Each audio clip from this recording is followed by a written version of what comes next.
देखिए, मैं हूँ नई दिल्ली के रामलीला मैदान के पास और यहाँ पर जो है इंडिया गठबंधन की जो है महा रैली यहाँ पे की गई है और हमारे साथ उन्हीं में से रैली में से कुछ लोग यहाँ पर जो आए थे उनमें से कुछ लोग हमारे साथ जुड़ चुके हैं।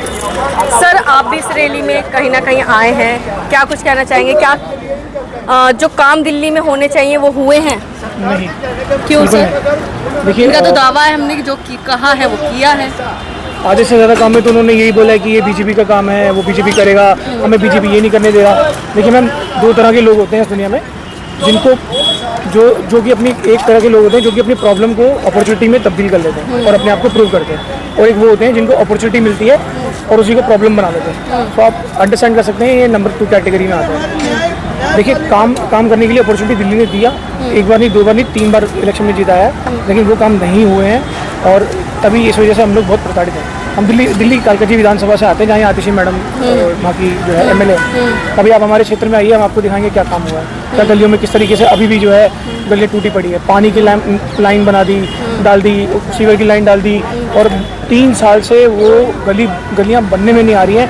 अब आप सोचिए, ये लोग कह रहे हैं कि हमें देश दे दो, ये आज इन्हें अगर देश दे दिया तो इस देश को यूक्रेन बना देंगे। इनसे एक अपना विधानसभा क्षेत्र तो संभलता नहीं है, ये चलें देश संभाल लें। मैं मोदी जी के फेवर में नहीं हूँ, हर किसी का अपना पॉइंट ऑफ व्यू है, हर कोई अपना इलेक्शन के टाइम पे अपना वोट दे सकता है, लेकिन इन लोगों को हाथ में देश देना मतलब बंदर के हाथ में तलवार। मैं तो हर एक क्षेत्रवासी से यही अपील करूंगा कि सोच समझ के वोट करेगा। मैं नहीं कह रहा कि बीजेपी को वोट करिए, लेकिन सोच समझ के करेगा। तो देखिए, कोई ऑप्शन भी तो नहीं है ना लोगों के पास, किसको ऑप्शन? ये आपने सही बात कही। हमारे पास दिल्ली में अगर मैं कहूँ, बीजेपी के पास एक स्ट्रॉन्ग कैंडिडेट है ही नहीं।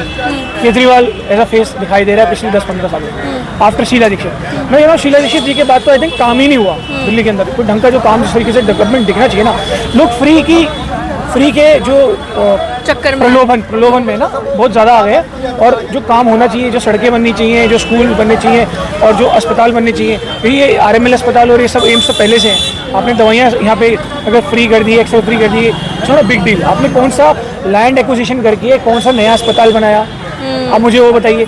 लेडी गार्डन अभी ये नया बनाया, सेंट्रल गवर्नमेंट ने बनाया। मैं एक पढ़ा लिखा MBA बंदा हूँ, मैं सब जानता हूँ, ठीक है, और एक पढ़ा लिखा व्यक्ति सही जगह वोट करेगा।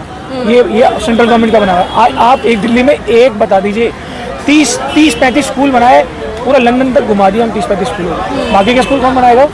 MCD के स्कूल अगर आपके हाथ में आज, वो कौन बनाएगा? ये सब काम तो आपको ही देखने ना, आप तो फिर उलझ गए।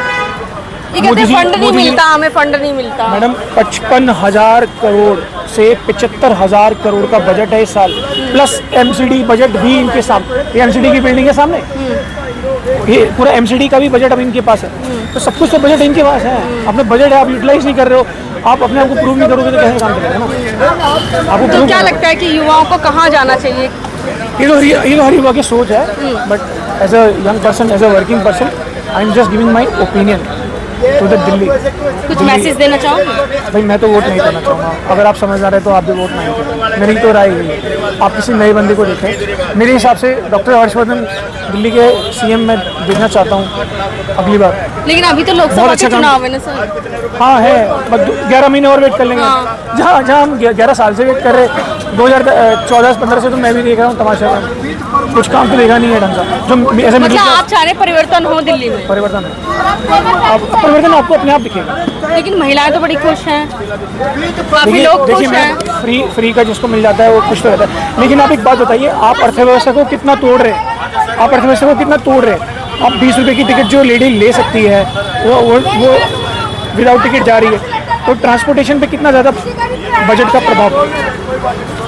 प्रभाव पड़ रहा है। अब ये देखिए ना, आप जो यूटिलाइजेशन, जो ऐसे इनकम टैक्स पेयर, मैं 1.5 लाख रुपए अपनी इनकम में से टैक्स दे रहा हूँ, अब उस टैक्स का क्या यूटिलाइजेशन कर रहे हैं? ऐसे मिडिल क्लास क्या मिल रहा है मुझे? आप अभी बताएं ना। दिल्ली की महिलाएं खुश है, आपने 20 रुपये की टिकट फ्री कर दी आपको। अब तो 1000 रुपये और कह रहे थे देने के लिए। प्रलोभन है ये मैम, और कुछ नहीं है। ये सबसे आप क्या आपको लगता है कि देश आगे बढ़ेगा? ये सब चीज़ों से देश, बिजली पानी फ्री। मैं ऐसे इकोनॉमिक्स में MBA तक पढ़ा है, क्या ये सब चीज़ों से कभी रोजगार दें? रोजगार तो ऑब्वियसली मैम, रोजगार तो एक सबसे बड़ा मुद्दा है। ये तो बीजेपी को सोचना पड़ेगा। एक मल्टीनेशनल कंपनीज इंडिया में आए, मैन्युफैक्चरिंग यूनिट्स बने, जैसे जिस प्रकार से सैमसंग आई है, एप्पल अब टाटा ने लिया है, इसी प्रकार से बाहर की मल्टीनेशनल कंपनियां, बाहर के ब्रांड्स जो है यहाँ पे आए, यहाँ पे लैंड एक्विजिशन हो। यूपी में देखिए, आप आज की डेट में देखिए यूपी कितना डेवलप कर रहा है। कुछ इस प्रकार से ऐसा कुछ अच्छा सोचना पड़ेगा। अच्छा, योगी जी अरविंद केजरीवाल जी योगी जी को जो- किसी बात की पहचान की जरूरत है, तो अपने आप में ही पहचान बन रहे हैं। अरविंद केजरीवाल जी की जो गिरफ्तारी हुई है उस पर आप क्या कहेंगे? कर्मों का फल, कर्मों का फल मिला है जी। अगर कहते बीजेपी वालों ने करवाया। नहीं, अच्छा मनीष सिसोदिया, अच्छी बात है बेटा, अगर केजरीवाल की गिरफ्तारी होती है, ऐसे ही अब अगर निष्पक्ष और निस्वार्थ भाव से जो लोगों के द्वारा चुनी हुई सरकार है, अगर निष्पक्ष भाव से अगर कार्रवाई करती है, तो हम बिल्कुल केजरीवाल का ये कहते हैं अगर वो गिरफ्तार होना चाहिए। क्या आप पढ़े लिखे हैं, शिक्षित है? मेरे भाई साहब ने कुछ बहुत बढ़िया बढ़िया बातें की, भाई इस देश के अंदर ये होना चाहिए, वो होना चाहिए। मैं टैक्स पेयर हूँ। टैक्स पेयर बेटा, अगर एक सुई खरीदता है एक इंसान, अगर एक भिखारी भीख मांगता है, 1 रुपया भी कमाता है और उसको माचिस की आवश्यकता पड़ गई, तो बेटा वो माचिस की भी टैक्स देता है, भिखारी भी टैक्स देता है। तो बेटा इस देश की 140 करोड़ जनता की मेहनत की कमाई का पैसा और उस तंत्र के ऊपर बिठा जो हमने सिस्टम एक ईमानदारी की जवाबदेही देने के लिए, अगर वो सिस्टम जो चला रहा है, अगर वो ही ईमानदारी नहीं बरतेगा, वो ईडी के माध्यम, हमारी स्वतंत्र एजेंसियां हैं ये, इनके ऊपर क्वेश्चन मार्क क्यों? सीबीआई रो बीजेपी ने करवाया है, चुनावों से पहले करवाया है। पहले कांग्रेस ने क्यों नहीं कराया? आदिशी पे क्यों नहीं कराया? गोपाल राय पे क्यों नहीं कराया?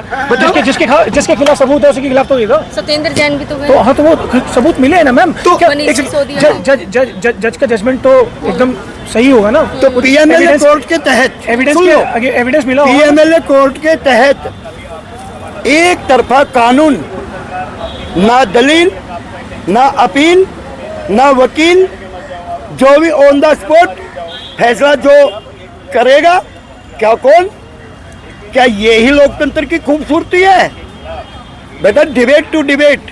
हम मानते हैं अगर केजरीवाल ने भ्रष्टाचार किया तो 2 साल से CBI, intelligent, bureaucrat, crime branch और ईडी क्या कर रही हैं?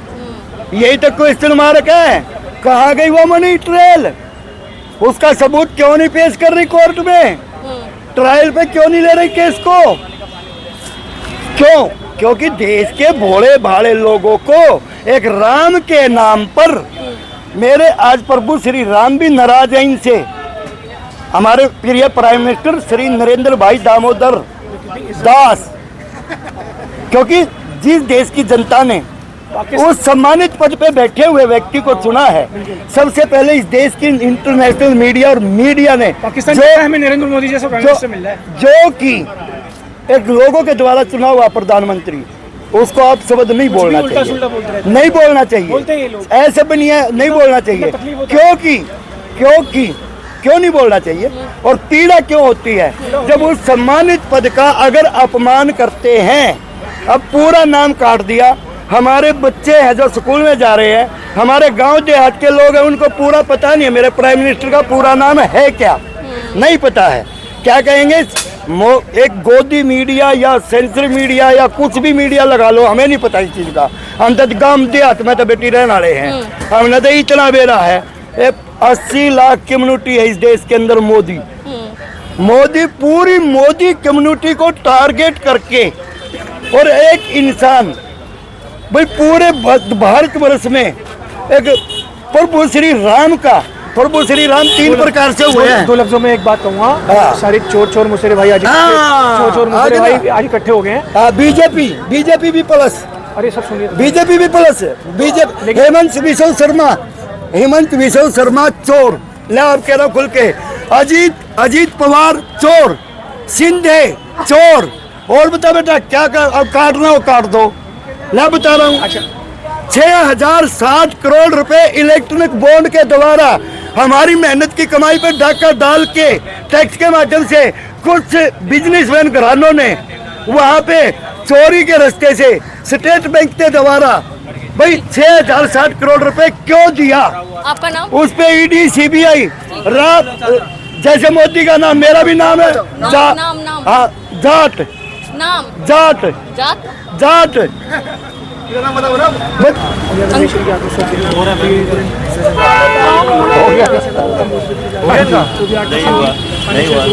सवाल